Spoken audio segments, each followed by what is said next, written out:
All right. Good afternoon and hi, everybody.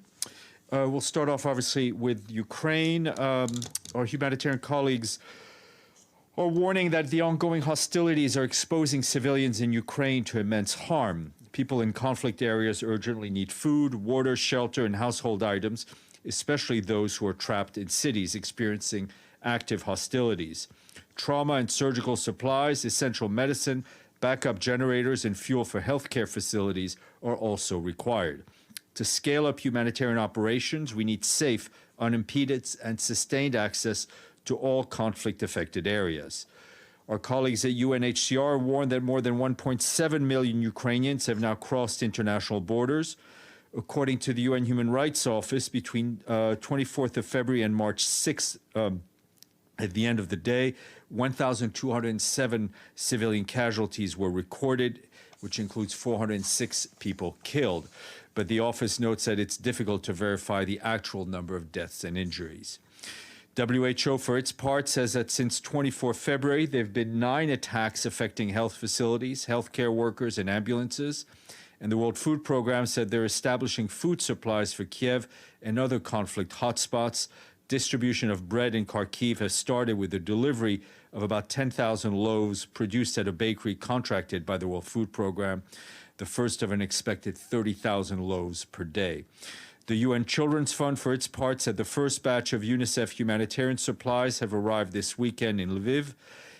It's part of a 6-truck convoy containing an estimated 62 tons of supplies on the way to Ukraine.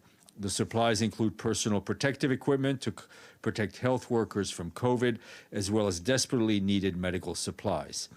Also want to flag that at 3 p.m. This afternoon, the Emergency Relief Coordinator, Martin Griffiths, will be joined by UNICEF's Executive Director, Catherine Russell, and they will both be briefing the Security Council on the situation in Ukraine. Mr. Griffiths has indicated that he will likely be at the stakeout at the end of the meeting for you.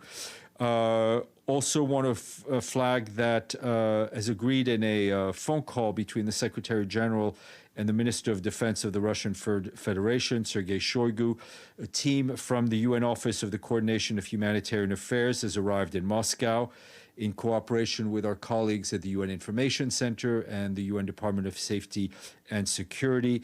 They held their first technical meetings with representatives of the Ministry of Defense. The meeting was agreed on the way of further cooperation and information sharing to enhance humanitarian civil-military coordination to facilitate rapid life-saving assistance to the most vulnerable people in Ukraine.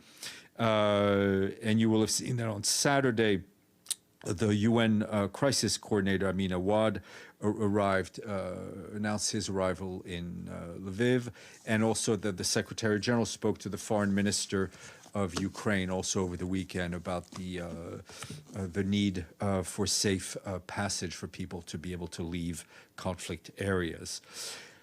On just a note on Yemen, the authorities in Sana'a and the UN Resident Coordinator for Yemen, David Gressley, signed a memorandum of understanding to establish a framework for cooperation on the UN-coordinated proposal to resolve the long-standing threat by the Safar tanker. The Memorandum of Understanding establishes that the proposal is contingent upon donor funding and would include a short-term solution to eliminate the immediate threat by moving the millions of barrels of oil aboard the Safar to an oil tanker, as well as a long-term solution. The Sana'a authorities also committed to facilitating the success of the project.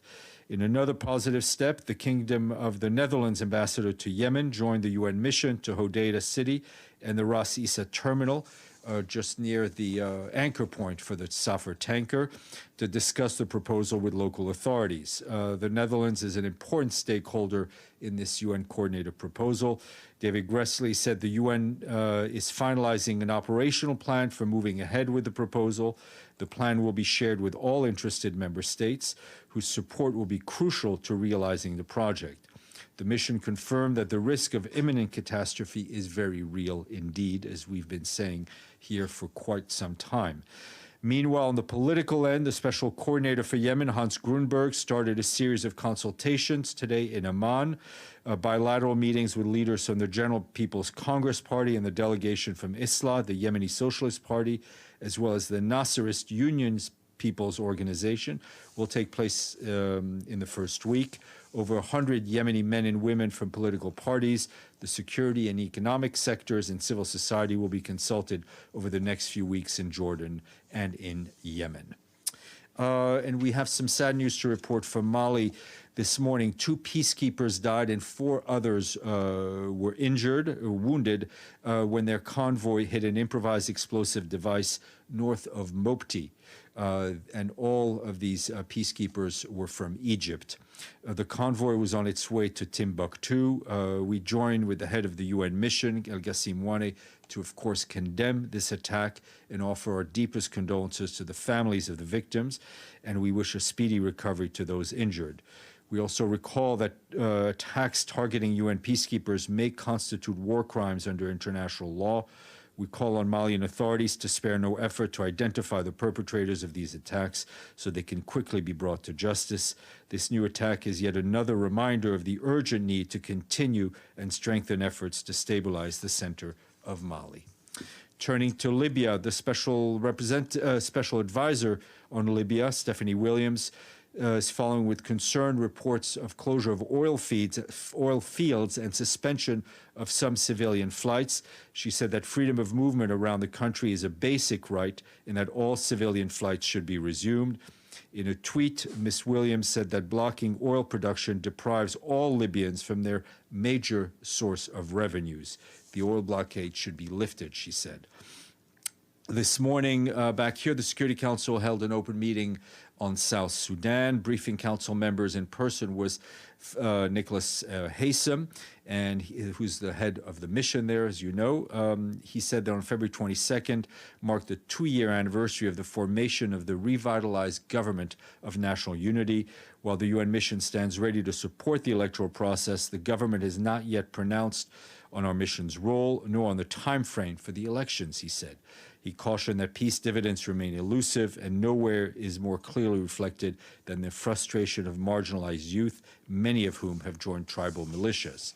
While progress has been undeniably slow, there's still a window of opportunity to capitalize on the country's relative stability to pursue genuine democratic transition, he said. And the head of the UN Network on Migration, which includes the International Organization for Migration, the UN Refugee Agency, and the UN Children's Fund, as well as others, are calling on states to urgently assume collective responsibility to save lives and prevent migrants from going missing or dying along migration routes. They say that as migration policies become more restrictive, many people on the move have few options other than irregular migration routes and are often forced to rely on smugglers. As a result, the death and disappearance of migrants has become all too frequent. 4 years after the adoption of the Global Compact for Safe, Orderly, Regular Migration, more than 1,500 migrant deaths have been documented. In May, the first International Migration Review Forum will take place to evaluate the progress made in the implementation of the Global Compact on Migration. More recommendations from the Network on Migration is available online. Quick COVID update, this time from Timor-Leste, where the UN team there, led by the resident coordinator, Roy Trivedi, continues to help the country respond and recover from the pandemic. We've purchased essential equipment, help maintain safe self-isolation centers, and support the logistics behind delivering vaccines, among other actions. Some 85% of people over the age of 18 have received at least one dose of the vaccine, while more than 71% of people are fully vaccinated. Nearly half a million of all vaccines that Timor-Leste has received have come through COVAX. We're also supporting authorities to reach people in remote, hard-to-reach areas with vaccines, and we continue to support authorities to prevent the spread of the disease and boost vaccination, including through school campaigns. And quick note, which is a useful one to have before lunch. Our colleagues at the UN Food and Agriculture Organization just released a report that outlines how new foods like jellyfish, edible insects, and cell-based meat, or new technologies like blockchain and artificial intelligence, form part of the future promises of new opportunities for feeding the world in a more sustainable, innovative, and cost-effective manner. The report maps out some of the most important emerging issues in food and agricultural, with a focus on food safety. The report looks at how major global drivers like economic growth, changing consumer behaviors and consumption patterns, a growing global population, and the climate crisis will shape food safety in tomorrow's world. And speaking of tomorrow's world, tomorrow is International Women's Day. The theme of this year's observance is Gender Equality Today for a Sustainable Tomorrow. There'll be a virtual observance at 10 a.m. to recognize the women and girls who are leading the charge on climate change and adaptation response, and to honor their leadership and contribution towards a sustainable future. Secretary General will speak at the event, as will the Deputy Secretary General, Amina Mohammed.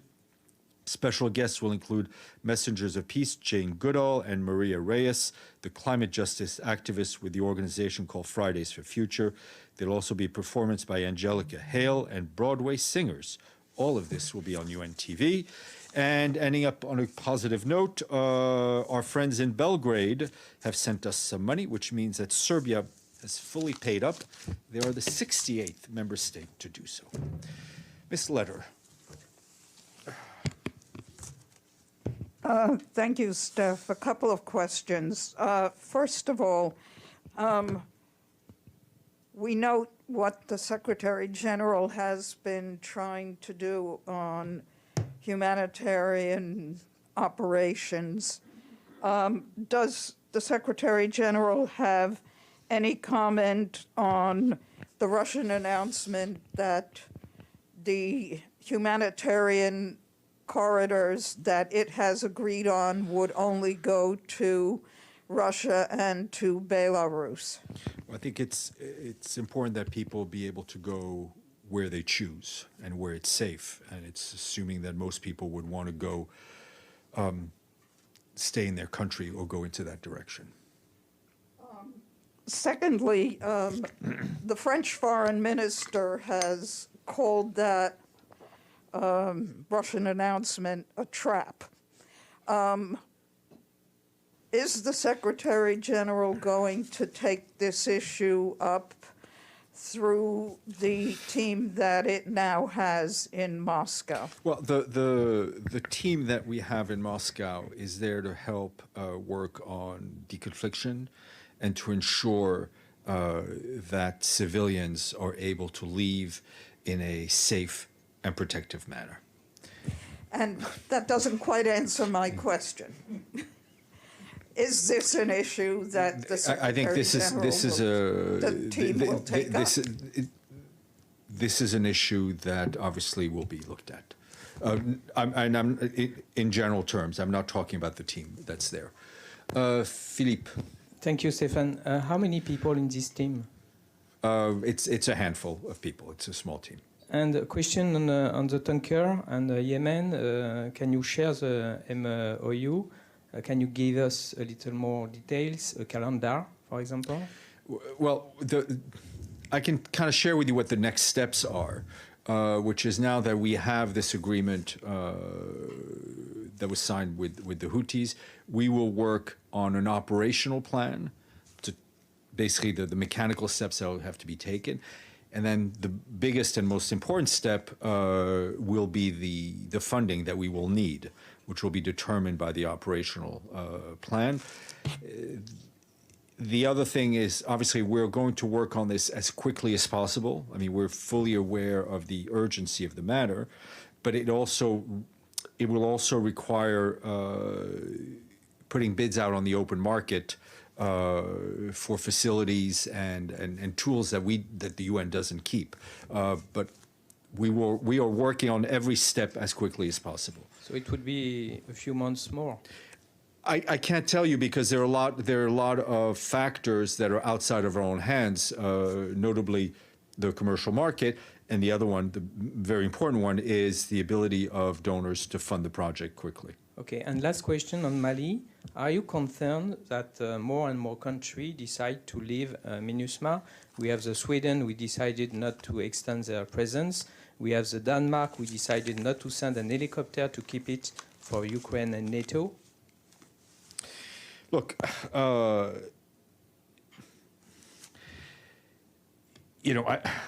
what is clear is that MINUSMA, I think, plays a critical role for peace and stability in Mali. We're, of course, very grateful to all the member states who have contributed, either in troops, police, or obviously in the in air assets and others. The decisions to deploy or not to deploy lies with member states. We're obviously fully cognizant of the impact this could have. So we're discussing both internally and with member states to identify alternate suppliers, so to speak. Madame Salome. I'm just going to try to follow up on Edie. If the Secretary General believes that civilians have a right to leave the country and be protected, what does that require from the Security Council in order to guarantee that? Do we need a cessation of hostilities in the Council statement? Do we need corridors? I mean, what does the law require to make that happen? International law requires that civilians be protected, civilian infrastructure be protected, and that there. So that's what it requires. Obviously, any united voice from the Security Council is a boost, right?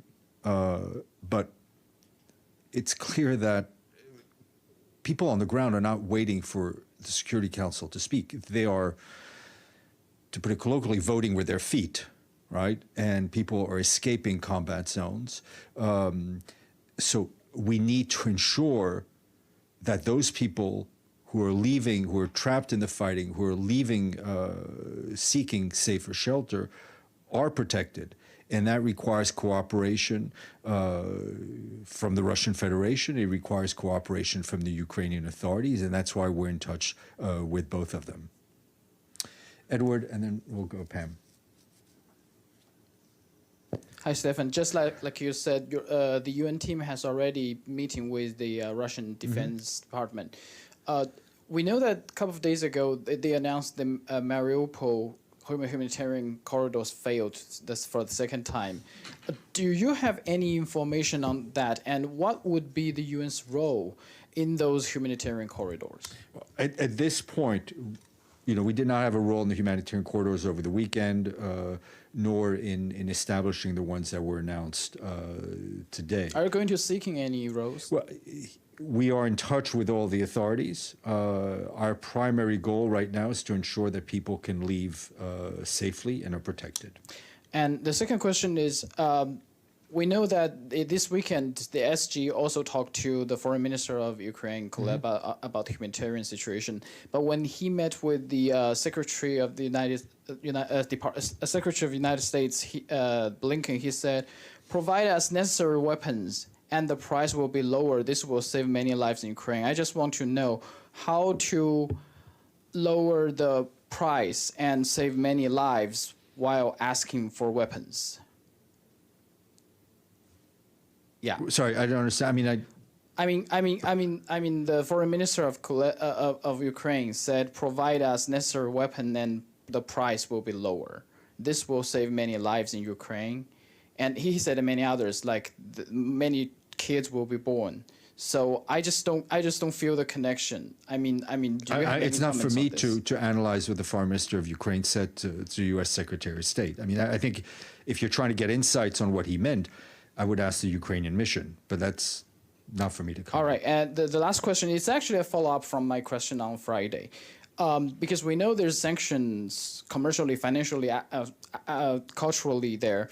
Does the UN agree with those what you call bilateral sanctions, or do you agree to some degree of those sanctions? I would refer you back to the answer I gave you on Friday.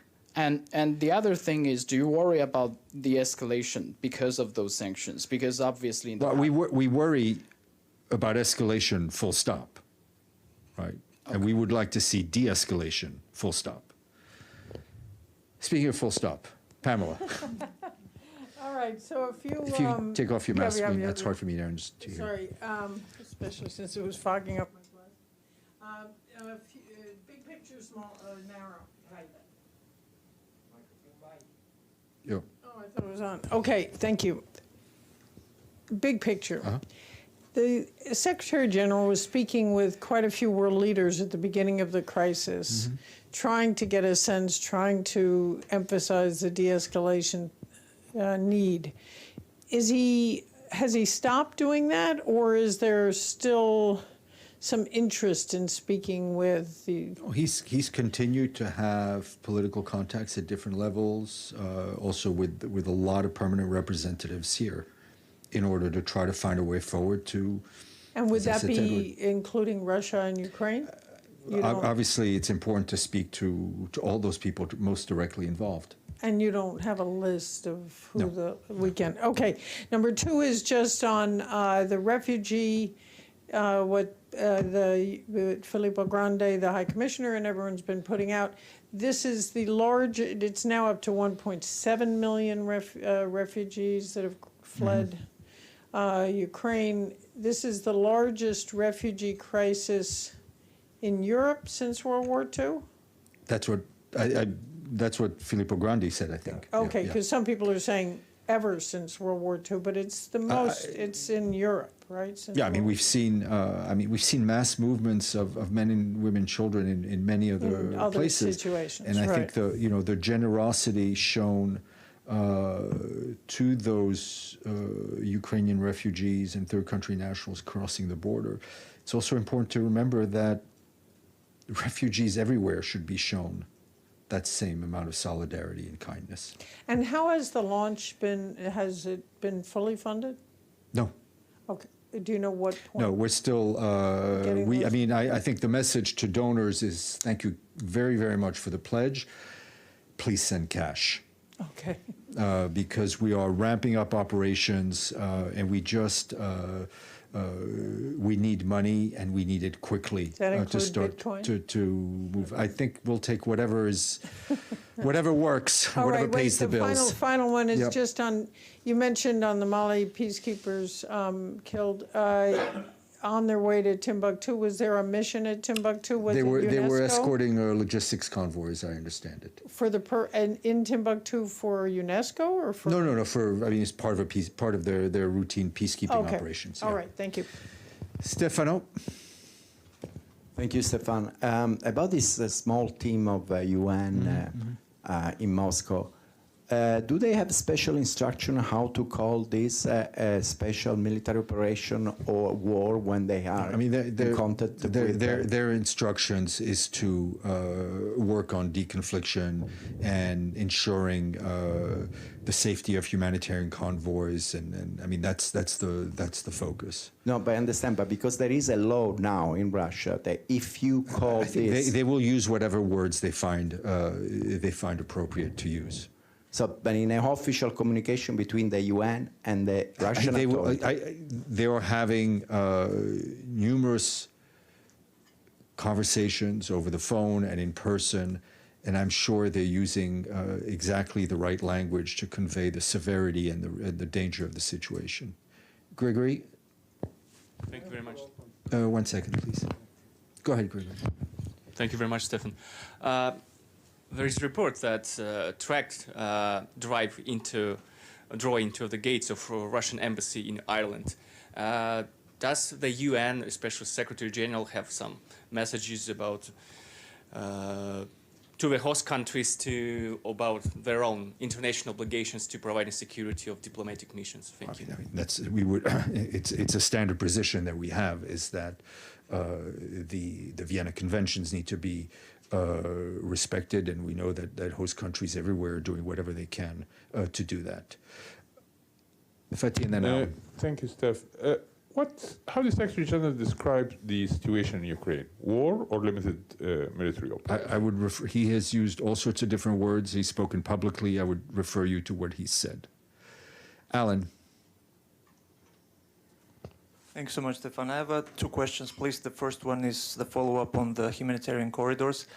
Russian Defense Ministry states that, despite of the fact they provided the security conditions in several cases, Mariupol, Kharkiv, Sumy, the Ukrainian side prohibited and prevented the civilian population to leave the combat areas. And the Russian Defense Ministry says that they provided relevant information to the UN and other entities. So can you confirm if you received any information, and how can you assess No, it? I don't. I can check. I'm not aware that we received that information. It could be possible. We will check. But I will check. I don't have the information to answer your question at this point. Thank you. And the second question, please. The other day, one of the negotiators from the Ukrainian side, the member of the delegation on the negotiations with Russia, Denis Kiriev, was killed in the center of Kiev. Do you have any information concerning that? How can this affect the process of negotiations? Thank you. No, I don't have any information. Obviously, that should be investigated fully, but I don't have any information. Yep. Thank you, Steve. Steve, as you may know, reporters and correspondents shot well covering Ukraine invasion. Others are stuck on the front lines, for example, our colleagues at Al Arabi TV. Does the Secretary General aware of that, and what's your reaction regarding this issue? We've seen, I think, with great sadness, a number. I had not heard of this particular incident. I've read with great sadness and concern about a number of incidents of journalists being hit, whether intentionally or not, I don't know. But journalists are by nature on the front lines. I think if there was ever a time where we needed a press that was able to report freely and safely, and for people to have access to that information, it is now. Edie, if you don't mind, I'm going to go continue with the round. Sorry, I'm multitasking in a way that I shouldn't be here. Yeah, exactly. Sorry. James. Thank you, Stéphane. Going back to what you were saying before about Yemen and the tanker, the Safa oil platform, could I echo Philippe's request that the MOU that you guys signed is made public and shared with us? And a question on that. You spoke about a short-term solution and a long-term solution. The short-term solution is that the vessel is drained of oil and the threat is averted. But what is the longer-term solution that you've got sketched out with the Houthis? And does it involve the group holding on to, retaining control of the vessel? I don't want to go into the details at this point. Our focus right now is on dealing with the immediate ecological threat. And we'll see about the MOU. We'll ask. I don't know what the answer will be, but I will not get in trouble for asking. Abdelhamid. Well, thank you, Stéphane. I have a couple of questions also. Why, Stéphane, the Secretary General did not pick up the phone and try to reach to Putin or Lavrov? Why he didn't take the initiative to speak with them? Secretary General has spoken on the phone with Foreign Minister Lavrov, and as soon as there's an established contact between him and the President of the Russian Federation, I will let you know. My second question, a parliamentarian from Poland said on TV that we have received almost 2 million Ukrainian refugees, but not one Muslim. He said, I don't care if you call me nationalist, populist, or racist, I want to be safe in my home. Any comment on that? I'm not going to comment. I haven't seen that statement. I do know that Poland has taken in a lot of people, Ukrainians and others, with generosity, but I haven't seen that particular comment, so I won't comment on it. Benno. I have another question. Yes, sir. If you don't mind. I do not mind. Okay. Yeah, in the last 3 days, Israel killed the 3 Palestinians. One of them is a child yesterday in the town of Abu Dis. He's 16-year-old. His name is Yemen Jaffal.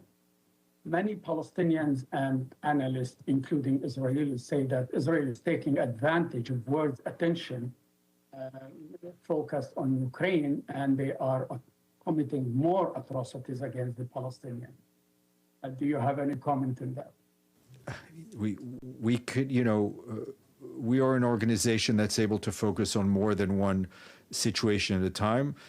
We have a big UN team in the occupied Palestinian territories, including East Jerusalem. They continue to report on all the activities that they see and report back to the Security Council and other organs. Benno. Thank you, Steph. There are reports that Russia is recruiting Syrian fighters to fight in Ukraine. Do you have any comment on that?